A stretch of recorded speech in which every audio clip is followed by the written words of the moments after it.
Selamat pagi, shalom saudara-saudaraku yang terkasih di dalam Tuhan Yesus Kristus. Selamat berjumpa kembali dengan Resapi GKJ Margoyudan. Saudaraku yang terkasih, alangkah indahnya pagi yang indah ini kita bisa bersama-sama kembali untuk merenungkan sapaan firman Tuhan. Mari saudaraku, sebelum kita mendengarkan sapaan firman Tuhan, mari kita masuk dalam hadirat Allah untuk berdoa. Mari berdoa. Sungguh indah pagi hari ini ya Bapa, anugerah-Mu yang Kau berikan kepada kami. Kami bisa menikmati hari ini yang telah Kau sediakan, dan dengan berkat-berkat yang cukup Tuhan, berkat jasmani dan rohani, maka pada pagi yang indah ini kami mengucap syukur karena Engkau telah menyediakan berkat, baik berkat air yang telah mengguyur badan kami dan menetesi tenggorokan kami, nafas yang segar untuk kami bernapas. Ini saatnya Tuhan kami menerima sapaan firman-Mu. Kiranya firman-Mu berguna di dalam kehidupan kami, dan kami lakukan hari ini lebih baik daripada hari-hari yang telah kami lalui. Ya Bapa, inilah doa kami. Doa ini hanya kami panjatkan kepadamu, karena Engkau adalah Allah kami yang tidak pernah meninggalkan perbuatan tangannya. Terima kasih Bapa, berkat-Mu pada pagi hari ini kami sambut dengan sukacita. Haleluya, amin. Saudaraku yang terkasih di dalam Tuhan kami Yesus Kristus, saat ini sapaan firman Tuhan dengan tema botol madu.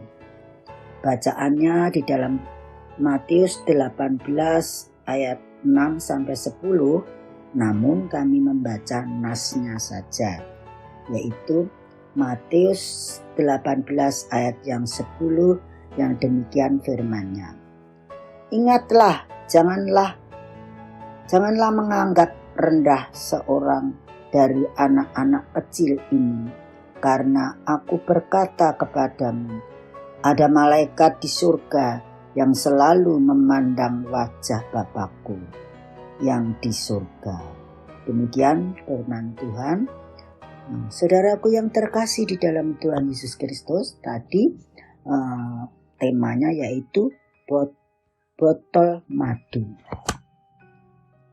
Di antara sekian banyak binatang peliharaan di tempat teman saya, ada sepasang kroskin yang dikenal di kalangan reptil dengan sebutan kadal duri. Warna tubuhnya hitam, matanya merah, dan seluruh tubuhnya berduri. Saudaraku yang terkasih, jika seorang yang belum pernah melihat kadal itu, sebelumnya tentu menyeramkan dan mengira bahwa hewan ini buas dan suka menggigit. Namun sebaliknya berbeda. Dengan penampilannya, ternyata kadal duri ini mempunyai karakter. Karakter apa saudaraku? Karakter yang tadi telah kami sebutkan di dalam tema, yaitu karakter botol madu. Apa toh botol madu itu? Karakter kok botol madu? Yaitu bodoh, tolol, malas, dan dungu. Itu menurut penilaian para dokter, karena hewan ini hanya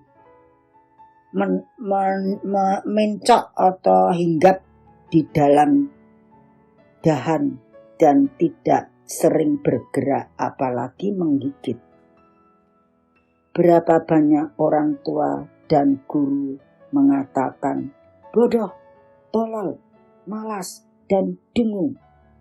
kepada anak-anak didiknya atau muridnya, dan juga orang tua, apalagi ibu-ibu muda, kalau sudah marah, perkataan itu, yaitu botol madu itu keluar, saudaraku. Apa yang dikatakan itu ada kuasa.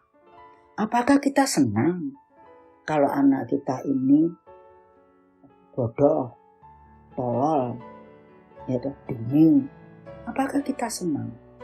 Maka sebagai orang tua tidak boleh sembarang kita mengatakan perkataan seperti itu. Perkataan kita adalah berkat. Berkat untuk anak-anak kita. Yaitu kita harus memberkati anak-anak kita, saudaraku. Berapa banyak orang tua dan guru mengatakan bodoh, tolol, malas, dan dungu kepada anak-anak dan murid mereka. Jika didengar istilah itu akan menorehkan luka hati yang dalam dan sulit dilupakan. Kelak kalau dia besar ingat perkataan itu. Maka saudaraku, berhati-hatilah berkata. Berkata perkataan yang memberkati saja. Sama-sama kita berkata, meskipun anak itu nakalnya seperti apa, malasnya seperti apa. Jangan sampai kita mengeluarkan perkataan botol madu itu, atau tangan kita terayun untuk menampar anak kita, apalagi anak-anak kita yang sudah agak besar. Saudaraku yang terkasih, peringatan ini,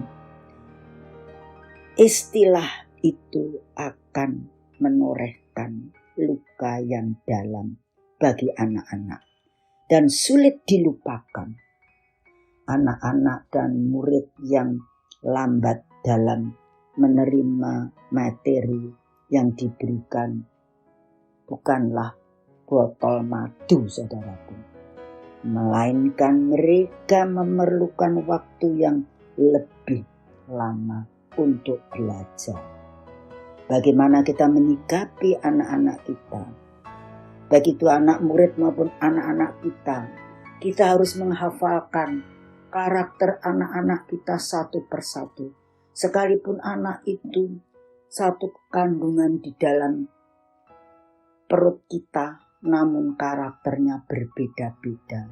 Oh, kalau saya begini, anak saya tidak senang. Oh, kalau anak ini begini, dia senang. Maka kita sebagai orang tua adalah gembala di dalam keluarga. Kita harus mengerti apa yang dibutuhkan anak. Apa, saudaraku, yang dibutuhkan anak? Yaitu, yang pertama, dia butuh Tuhan. Butuh dipuji. Butuh disiplin. Disiplin adalah murid. Itu loh, tidak hanya dimarahi terus. Menjadi orang tua atau ibu, itu jangan menjadi ibu yang polisi, mesti menghukum dan lain-lainnya. Kita harus membawa anak-anak kita di hadapan Tuhan.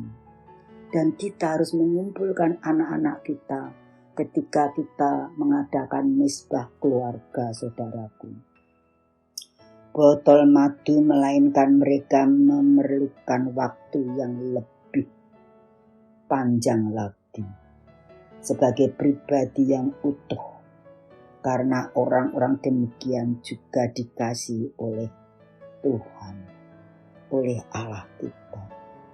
Waspadalah jika kita berkata, karena perkataan itu adalah rahasia dan juga perkataan itu ada kuasa. Marilah kita berkata-kata untuk memberkati anak-anak kita. Didiklah anak-anak dalam takut akan Tuhan. Sebagai orang tua, memang benar, orang tua ini tanggung jawabnya yang pertama kepada Tuhan. Kiranya kita bisa memandang anak-anak kita kelak. Jika sarang kita telah kosong, kita sudah tua, anak-anak sudah keluar dari rumah kita, lalu apa yang kita lakukan? Kita harus melihat anak-anak kita dan terus mendoakan. Terpujilah Allah kita kalau anak-anak kita sukses di dalam melangkahkan kaki bersama Tuhan Yesus dan hidupnya dalam kesuksesan, baik kesuksesan rohani maupun jasmani. Terima kasih. Saudaraku yang terkasih, inilah pesan sebagai pesan yang berjudul botol madu. Mari introspeksi kita sebagai orang tua. Tuhan akan memberkati kita. Saudaraku, Tuhan tidak pernah meninggalkan kita. Mari kita serahkan anak-anak kita di dalam genggaman tangan kasih Kristus. Demikian renungan ini kiranya bermanfaat bagi kehidupan kita sebagai keluarga yang mempunyai predikat keluarga Kristen. Tuhan memberkati kita dan menyinari kita sepanjang masa, sehingga kita hidupnya berkenan, keluarga yang berkenan di hadapan Tuhan. Terpujilah Allah kita. Selamat berjumpa kembali di dalam resapi yang akan datang. Immanuel, haleluya, amin.